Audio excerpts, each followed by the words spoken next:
Look, Traveler, an urgent hiring notice, and they're paying top more, too! Oh, Paimon likes the sound of that. You're right, it is strange. Do you think something happened to Yanxiao? Because that guy barely lets anyone ever set foot in his kitchen. Doesn't exactly seem like the type to hire help. The notice says interested parties should go upstairs and talk to the innkeeper Huayan. Should we go and see what's up?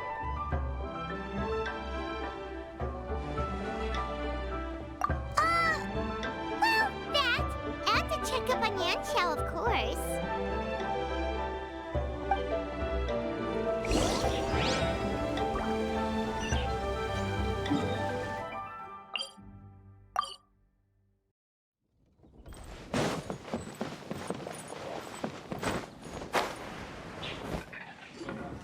Boss, there's really no need for this. It's just a little burn, that's all.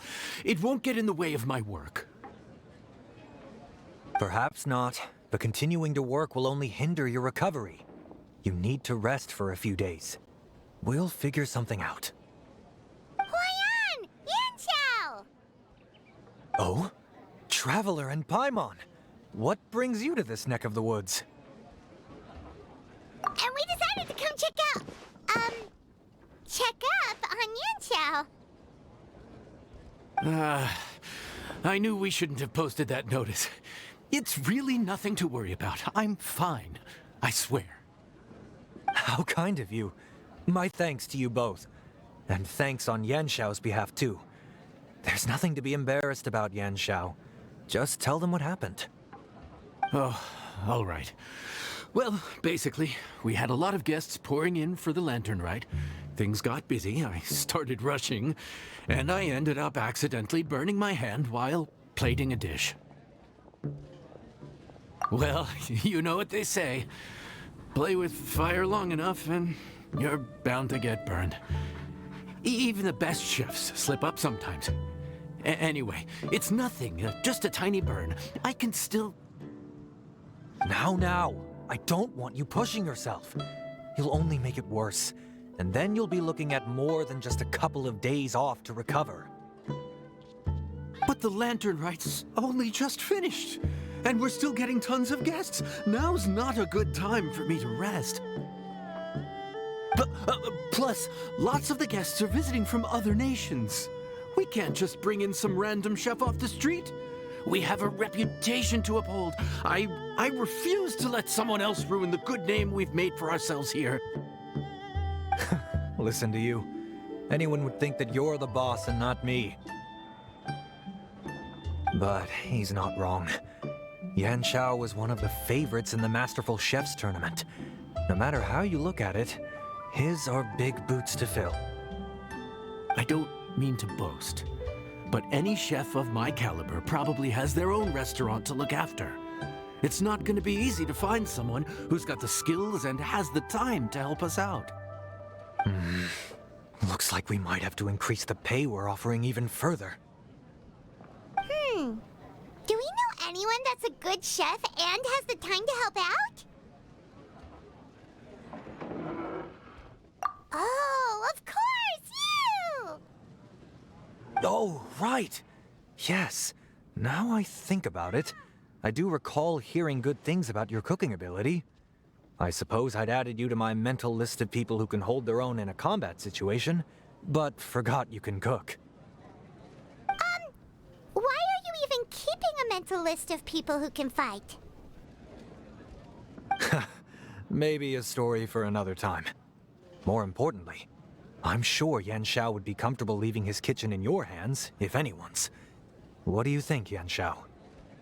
Well, since it's you, I suppose that's better than anyone else. What do you think, Traveler? Should we do it?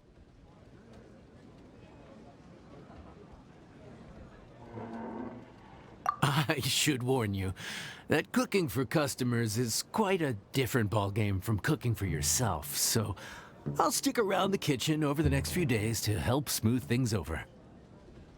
Oh, so he's not leaving the kitchen after all? I believe there's some spare kitchenware here at the inn. Boss, would you mind? Of course, of course. I'll take care of it.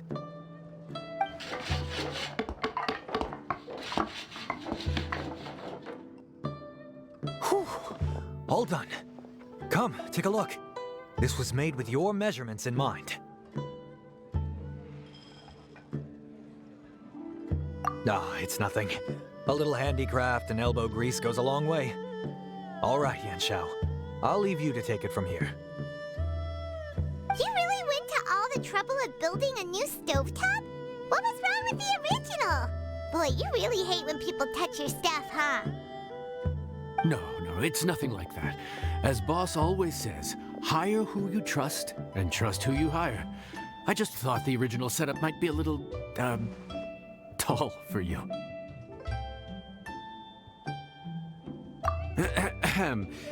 Anyway, as I was saying, cooking for guests is different from cooking for yourself.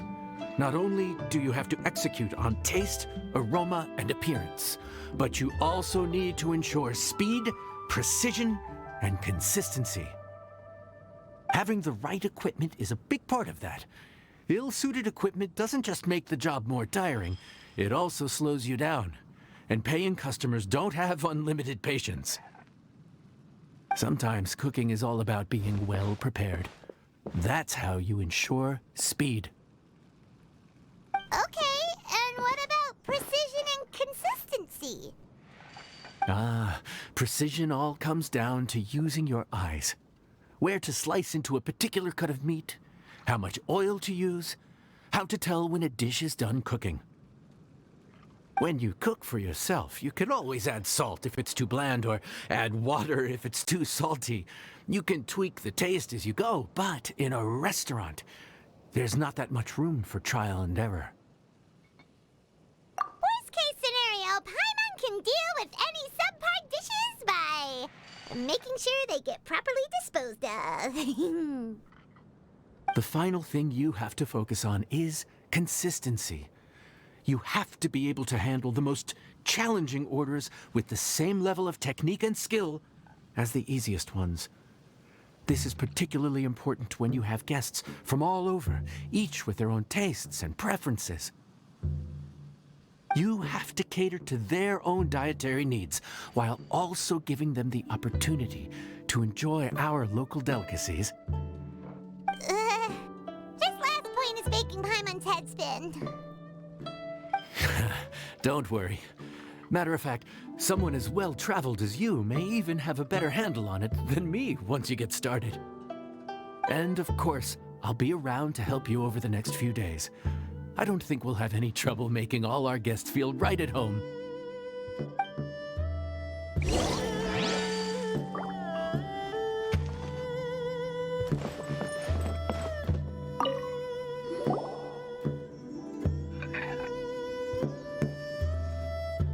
There's no time to lose, so let's get started. I imagine you probably have a good handle on the cooking side of things already. What you need to pay attention to is remembering each table's order. Try not to get them mixed up. Oh, Paimon's memory is like a steel trap. This is gonna be a cinch.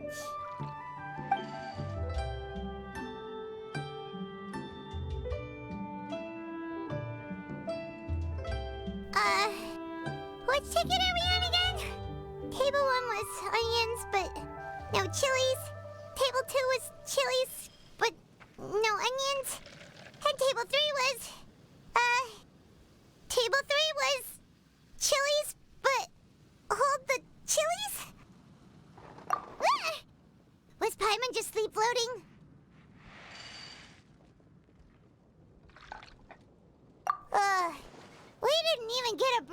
middle. Paimon's brain has turned to mush. Is it always this busy here? No, but this is peak season. You both did a mighty fine job for your first time serving guests at the inn. Luckily, all our customers were familiar faces this time around, so we didn't get any strange requests. Otherwise, today would have been even more challenging. No strange request? Someone asked for almond tofu drizzled in soy sauce. Even Paimon has never tried that combination. It's a wide world out there. People have all kinds of different tastes. Being able to cater to all is the real essence of Liyue cuisine. Also, the thing about requests is that they're usually very specific. So as long as you do what they asked, you're unlikely to have any issues. What's really tricky is when guests give you free rein to do anything you want. Excuse me. Are you still open by any chance? Huh? Paimon knows that voice. Let's go check it out.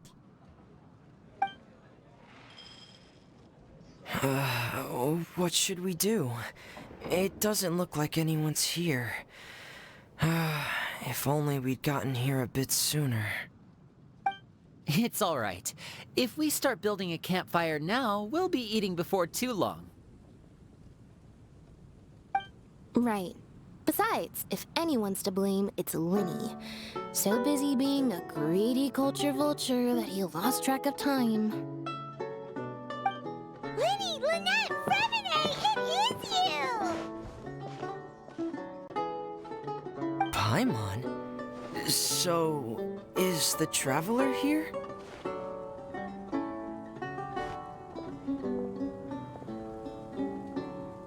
Traveler, Paimon!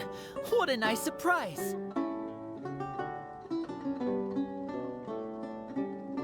Paimon was gonna say the same thing! We're just lending a helping hand at the inn.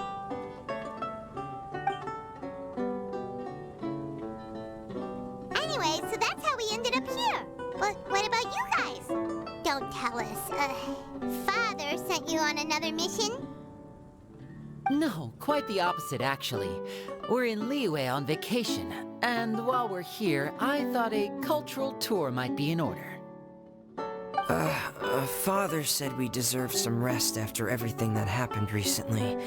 Otherwise, it could jeopardize our next mission. It's not every day we get this kind of opportunity. Linny thought it might be fun to spend some time in Liyue, especially since it's Lantern Rite season. We could hardly pass up the opportunity to watch a Liyue-style magic show. Although, I think they call it conjuring here. In our time here, we've seen conjuring tricks incorporated into a Liyue opera show, and even a wushu dance.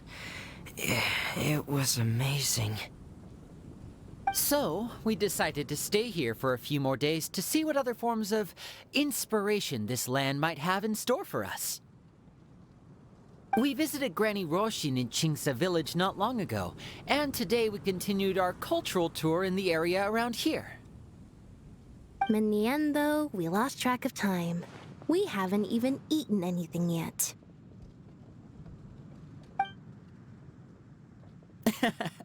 And speaking of eating, as you know, seafood is a big part of both Liyue and Fontaine cuisine, but it's cooked very differently here. We simply had to try some local seafood after coming all this way. That's another reason why we decided to extend our trip. Oh, need any recommendations? What have you tried so far?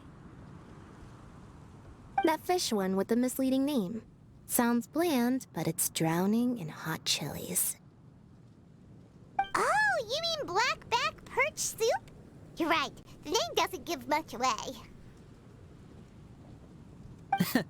It looked and smelled so appetizing that Lynette took a huge mouthful, blissfully unaware that she was about to set her mouth on fire. She could barely speak for the rest of the day after that. Luckily, that wasn't a huge adjustment for her.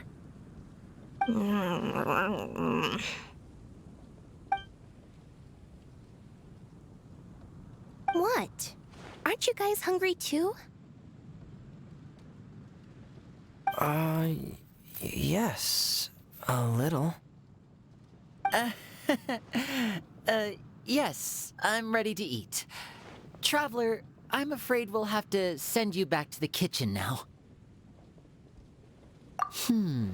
Good question. I doubt we'll be able to decipher the menu, so why don't you recommend something? You should be pretty familiar with our tastes. One more thing. Please, if you have a heart, don't make it spicy.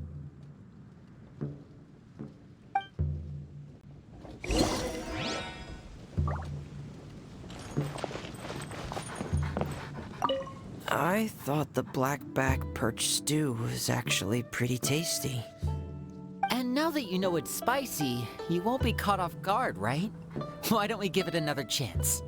Once was more than enough.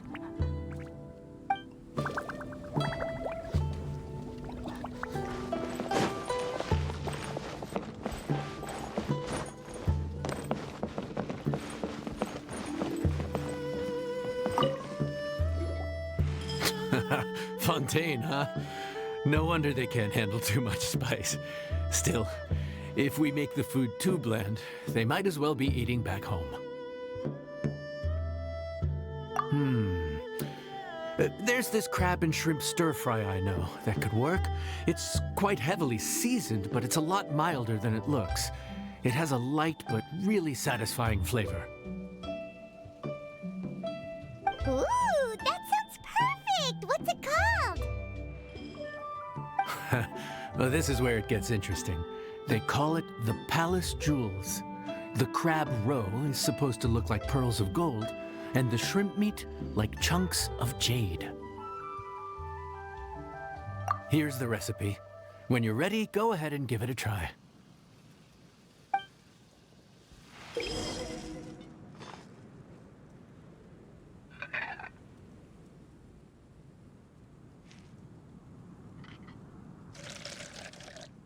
Could it be true?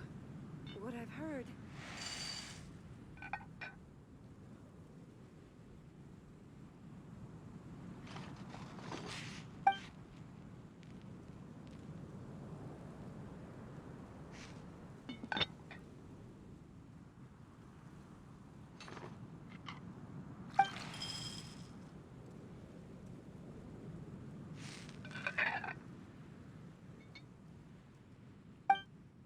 Could it be true? What I've heard.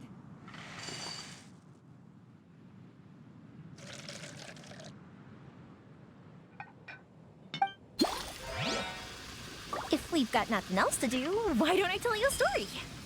Crab roe like pearls of gold, shrimp meat like chunks of jade. Whoever wrote this recipe had quite the imagination.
rules.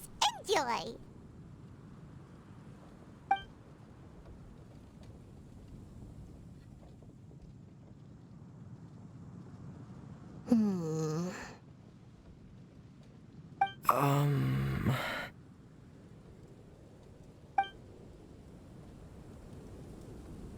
Yes. We meant to say, you two must be tired after a long day of work. Do you want to eat with us? Oh, now that you mention it, Paimon is a little hungry. Well, if you insist, then who are we to refuse? Oh, right, of course. You're still our customers. Why aren't you eating?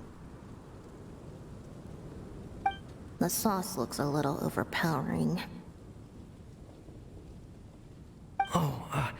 According to Liyue custom, it's probably good table manners to let someone else go first.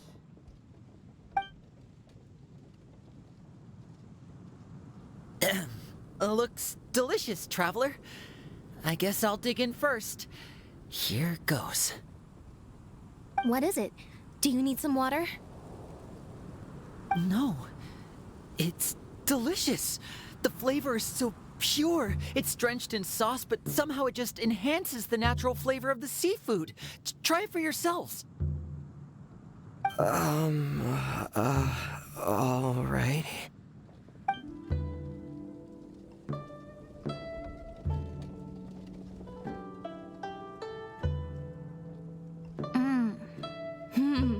What is that? Crab roe? Yep, you have quite the palate, Lynette. No wonder it pairs so well with the shrimp meat. I've never seen it prepared this way before. According to the creator, chewy crab complements succulent shrimp, making a spectacular seafood ensemble with a succulent flavor and luscious mouthfeel. The crab roe glitters like pearls of gold, and the shrimp shines like chunks of jade. Hence its name, the Palace Jewels. So that's where the name comes from. Huh. I suppose it's quite fitting then. Was Paimon always this well-spoken? This dish must be right up your alley, Lynette. Huh? It's half gone already? When did that happen? I heard that in Liyue. The biggest compliment you can pay to the chef is to leave a clean plate. It's delicious. Thank you ever so much. Wait, don't fight over it! Hey, leave some for Paimon!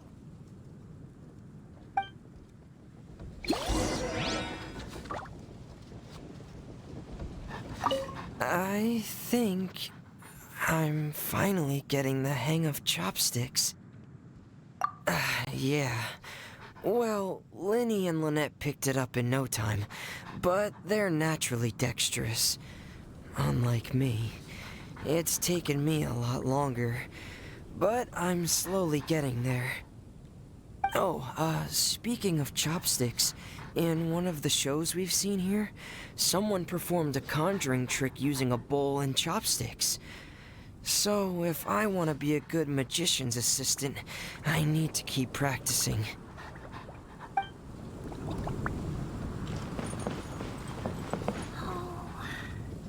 Here, kitty. Lynette's not usually so forthcoming about what she likes. But this time, well, she's expressed it in more ways than one. I guess you've rubbed off on her too. Or maybe your cooking is simply too delicious to resist. The next time our paths cross in Fontaine, you'll have to fire up your cooking skills for my other siblings as well. How does that sound, oh great master chef? Oh yeah? Well then, I'll have to clear my schedule.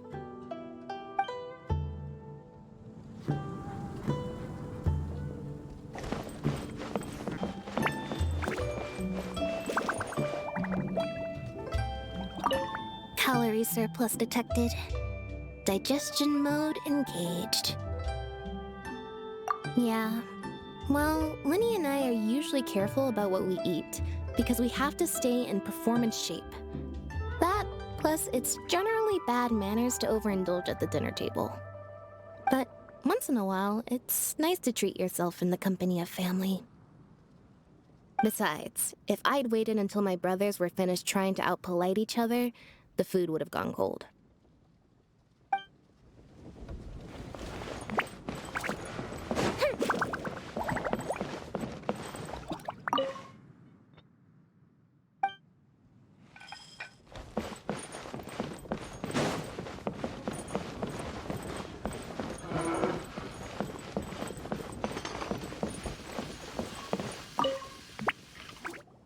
So your friends like the dish, huh? Well done. Not bad at all for your first day on the job. There'll be more to come, so keep it up.